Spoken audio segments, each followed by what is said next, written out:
To begin working on our monogram on the computer, after we've scanned it with our phone, we will be looking at opening it first in Photoshop. So I'm on Citrix in Photoshop. I'm going to go ahead and file open.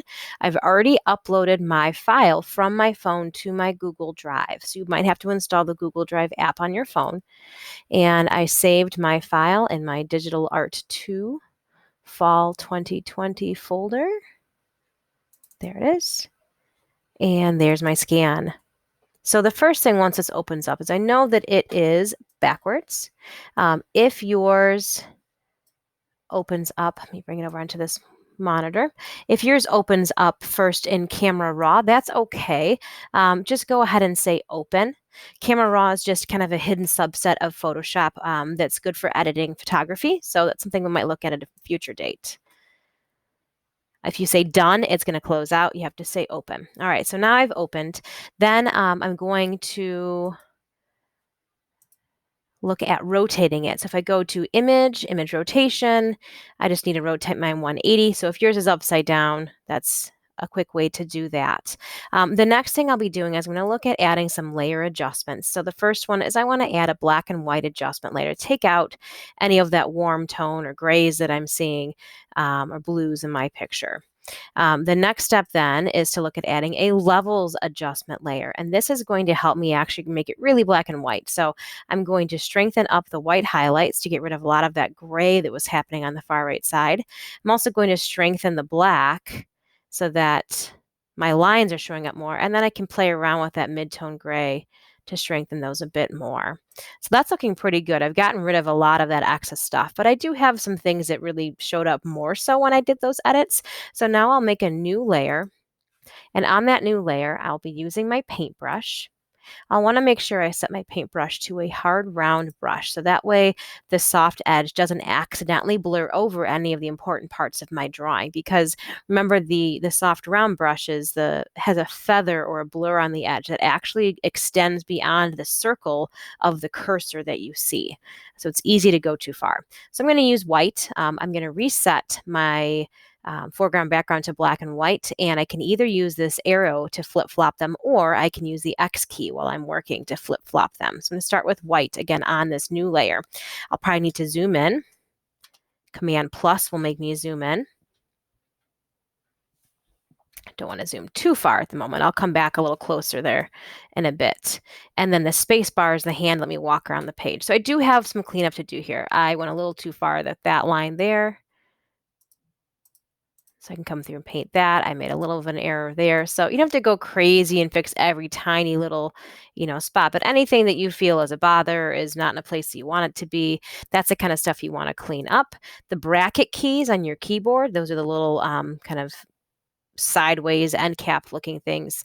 You can use those to make your brush bigger or smaller to get into some of those smaller spaces.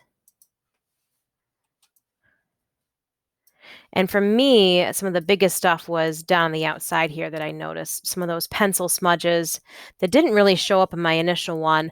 Also, I think things that just became shadows got in the way there too. So if I do want to go straight, I can hold the shift key. So I could click, hold shift and drag, and that will go straight. So if I have to, go too far, Command Z.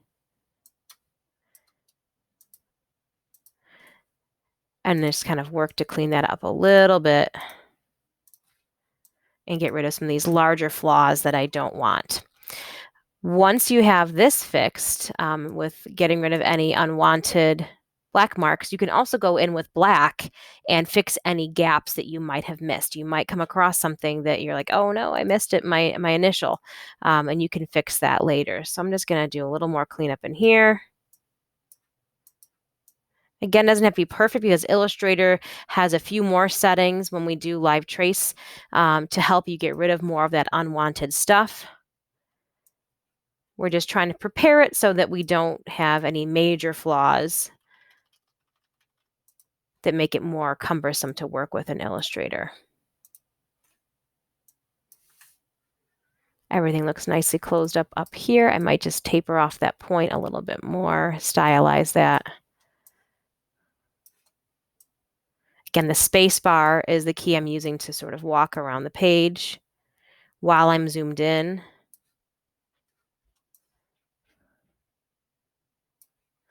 All right, so that is looking pretty good. So at this point, I want to save it and do a file save as. You want to make sure you save it again to on your computer. That is going to be your Google Drive. So make sure you pick a Google Drive and you can save it back to your digital art 2 folder. And I'm going to save it here as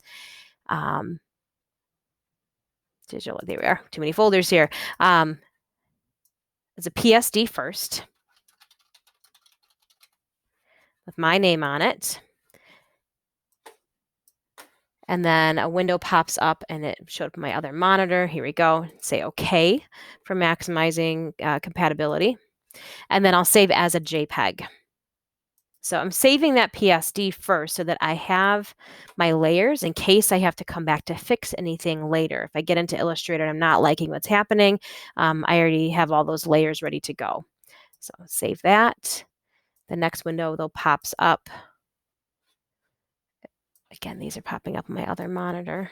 Okay, and I can tell it okay, maximum high quality. And now I'm ready to jump over to Illustrator, which will be the next video.